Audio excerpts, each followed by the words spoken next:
So my first video since announcing that I'm in the home stretch of my channel, I'm going to talk about a demo. Not a full game, not a whole entire release game, but a demo that we just got from Anthem. I got to play it over the weekend for the little slice that they offered. And I must say, there are some positives, there are some negatives, and there are 3 topics that I really want to discuss that I'm sure everybody wants to hear, well, with the exception of the YouTube audience, you can go fuck himself.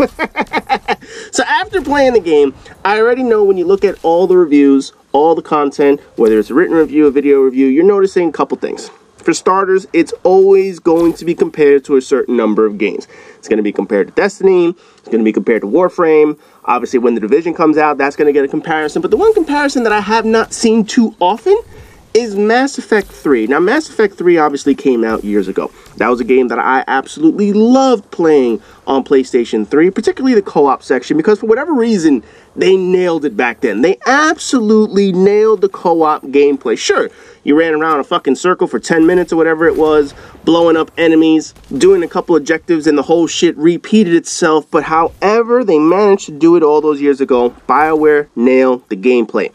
They nailed the co-op, they nailed the teamwork, and that's what made it so addicting. So you would think the same team that made Mass Effect 3, not Andromeda, because that was a different team, would be able to apply certain things to the gameplay here. Well, they did, and they didn't. However, there's a few things that I want to talk about before we get into the gameplay. I want to talk about the technical aspects of the game. We're then going to talk about the gameplay, and then finally the quality of life items. The technical portions have been pretty much shredded since day one. And I must say, I agree. I noticed that the loading screens are incredibly long, just like everyone else. I noticed that where they put the loading screens also doesn't make kind of sense. You know, a lot of the other shared world loot shooter games, they have transition tunnels, if you will. Destiny has it where you sparrow from one area to another. Warframe has it where you run through those long fucking hallways forever.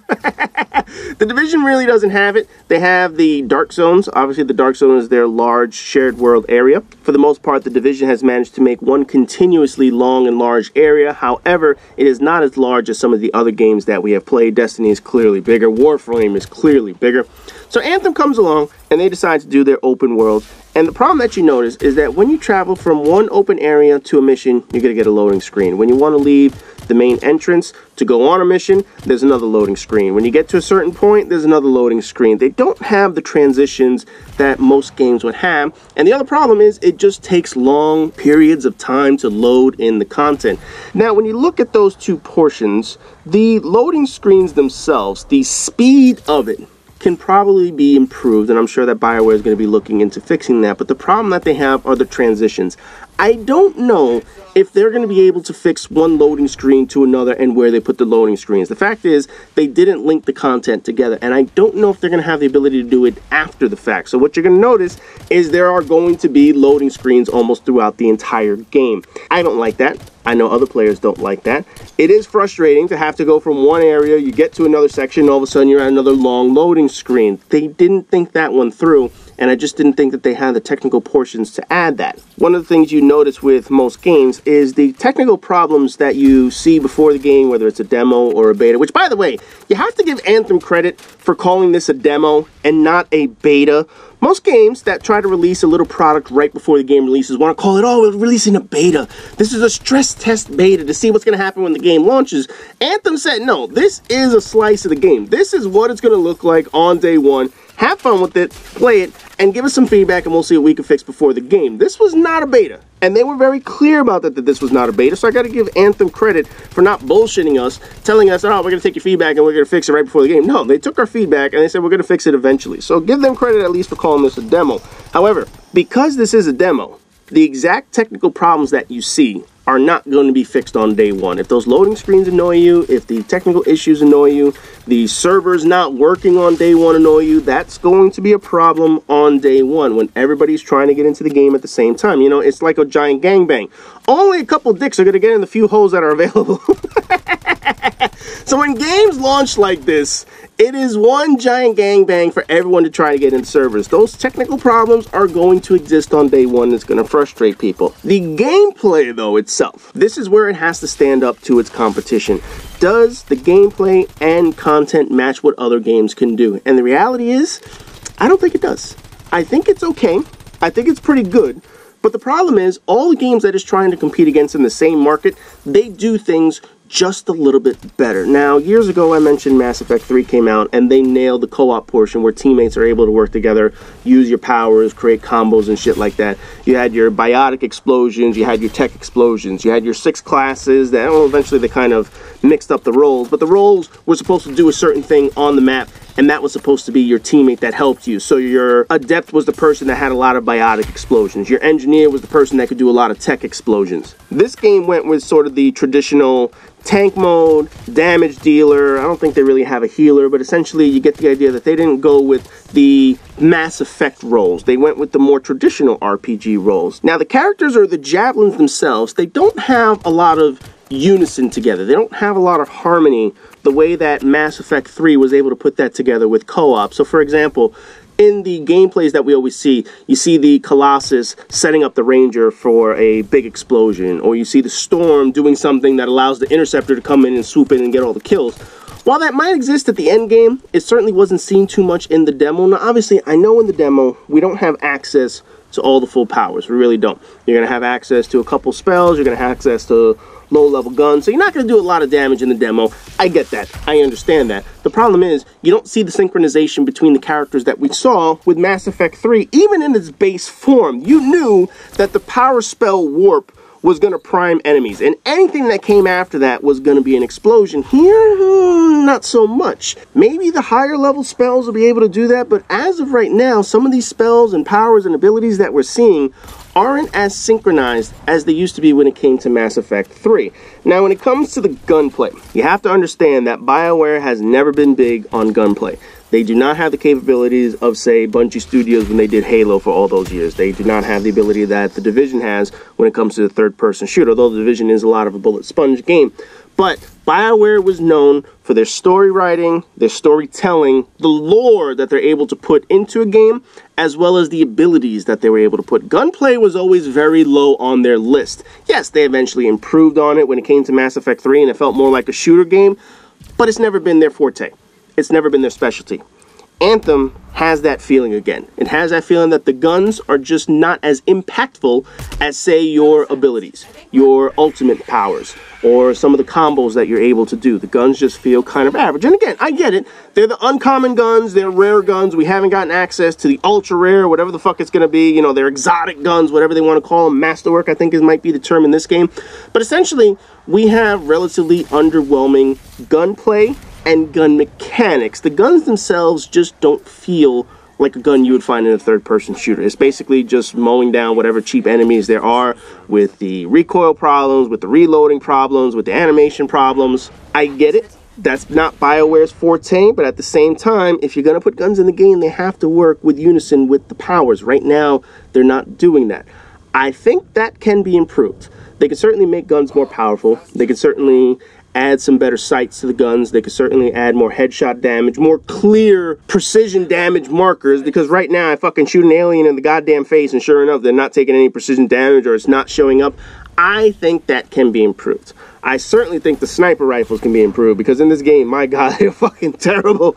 Holy shit, they're inaccurate as a wet flaming fart. But essentially, they really need to work on the gameplay when it comes to the actual mechanics of them. As far as the movement, the motions, the flying, all of that I think is pretty decent. Again, I think other games do slightly things better, such as Warframe. The speed of Warframe alone blows away most games.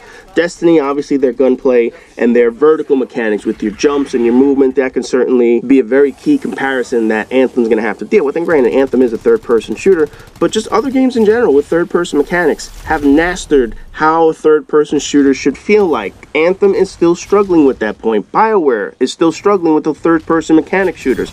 I do think it can improve over time, but as of right now, when this game launches, I don't think it's going to be something at top-notch. The final thing to note is sort of the quality of life items. There are just certain things that just annoy the shit out of people. Oh man, these quality of life items, they're not gameplay related, they're not technical related, they're just small fucking things that BioWare needs to do on the back end to make the game a little bit more appealing. For starters, why the fuck do we move so slow in Fort Tarsus? Does that make any fucking sense that we just trudge around like a slow motherfucker? I think we could run. I think we could speed walk. I mean, I'm a New Yorker. I walk a little fucking faster than most goddamn people on this planet, so I'm pretty sure you can walk a little fucking faster in Fort Tarsus, motherfucker. Oh, man, you're so goddamn slow in that shit. I really wish that they gave an option that you could toggle run or move faster or something, but my God, you move so fucking slow. The menus, the amount of junk that you stockpile. Now, granted, we're all going to have to learn the game. We're all going to start to see what the spells and other shit are involved with the game. But man, you learn a lot of junk in this fucking game. And the problem that we have, and this is a quality of life item, is that we don't know what they do. We don't have a preview video, sort of like what Horizon Zero Dawn used to do. Horizon Zero Dawn had the ability to show you what a power would do or what an ability would do in a small little video in the corner. So you had an idea of what it did. I would get these fucking powers, I would pop it off, and I'd be like, what the fuck just happened? I was like, oh, I threw a grenade. Oh, I have to hold this button down before I release it and it becomes a more powerful shot. Oh, I need to actually hold this button and a flaming stream of icicles come out of my hand. I don't know that until I get out into the real world, which brings me to another point that's a quality of life issue. The fact that you can't change your powers on the fly. One of the key pieces of Destiny to running a raid, for example, is the ability to change and adapt on the run. You change on the fly. If I need a Well of Radiance, I have a Well of Radiance. But if it's not going to be necessary in the next section, I can switch to Chaos Reach, or I can switch to Flaming Swords. If I need to do Hammer Strike, if I need to do Melting Point, sure, I'm going to go melt the boss. But at some point, I might need a bubble. I can switch to that. This game doesn't allow that. Basically, what you set yourself up at the Forge with is what you're going to have on every single mission. So if I go into a mission and I don't know what's going to be coming, and say it's a very long distance mission where I need a sniper rifle, and like a dick, I brought a shotgun and a fucking SMG, I'm fucked.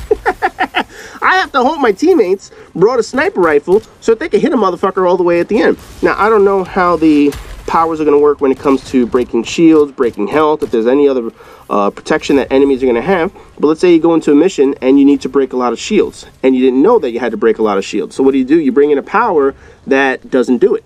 You have two powers that are not meant to break shields, and all of a sudden you're going to see all these shielded enemies. You're kind of fucked at that point. Locking people into loadouts for entire playthroughs is not a good idea. Without the ability to change on the fly, without the ability to make some kind of adjustment, that really doesn't work. I got it in Mass Effect 3, because essentially it was just 10 waves of enemies and you kind of had to run around and do some shit. But in a game where you're supposed to be a shared world shooter that's going to have altering and changing mechanics and environments, that's not a good idea. They really need to work on that to allow people to maybe bring multiple loadouts or multiple ways of being able to play. Because what they're using right now, where once you leave Fort Tarsus and you're stuck in your loadout, yeah, that does not work in this type of game.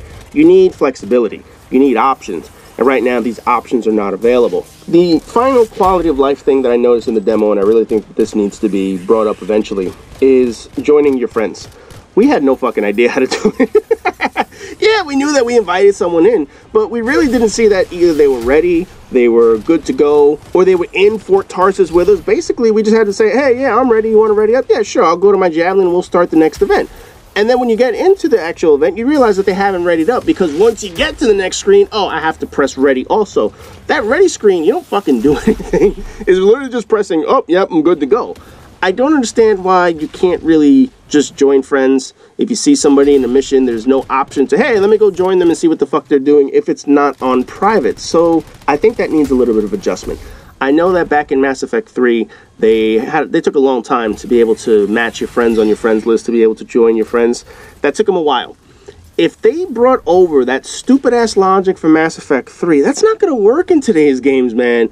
You really need better options. You really need to make this game a social game if you want this to be a game where people are supposed to have a shared world. Now, obviously, you can share this with matchmaking and randoms and shit like that, but just the fact that I can't join a friend who's just in free play and I can't figure out where the fuck to go to join them, that's a problem.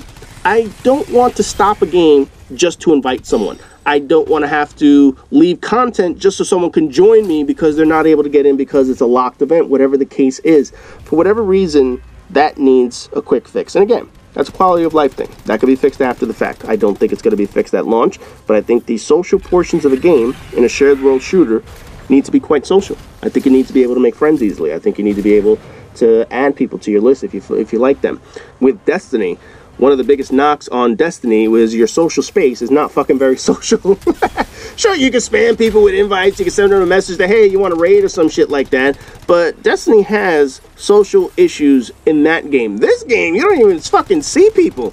You see them out in the wild, and meanwhile, if you want to stop and invite them or send a friend request, party chat, whatever the fuck it is, you can have a tiger biting you in the ass or whatever the fuck. Listen, man, I know that this is a quality of life thing.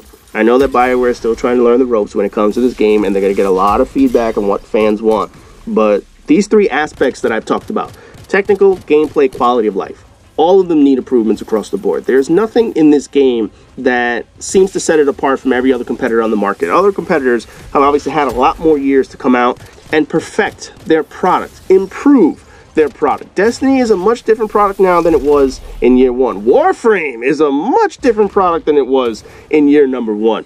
The Division, when they roll out their sequel, is certainly going to have improvements over this game, and even Mass Effect. Over the course of how many games, from Mass Effect 1 all the way to Mass Effect 3, I really don't want to include Andromeda in that. But you see the improvements that occurred in all that time.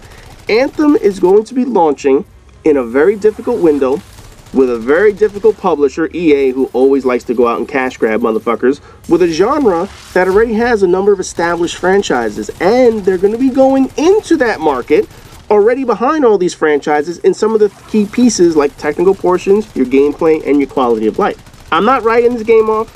I still think it can certainly improve for the fans that are going to want to play it, but I do think that this game is going to have a very difficult time setting the market pace compared to what Destiny and Division did in the past. I don't think it's going to be able to compete full-time against both of those games at the same time.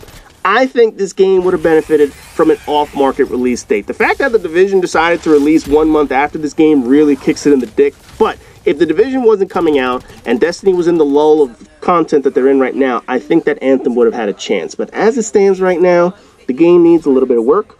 The demo was appreciated, but it's not a game that I think is going to be able to match up to some of the other shared world shooters.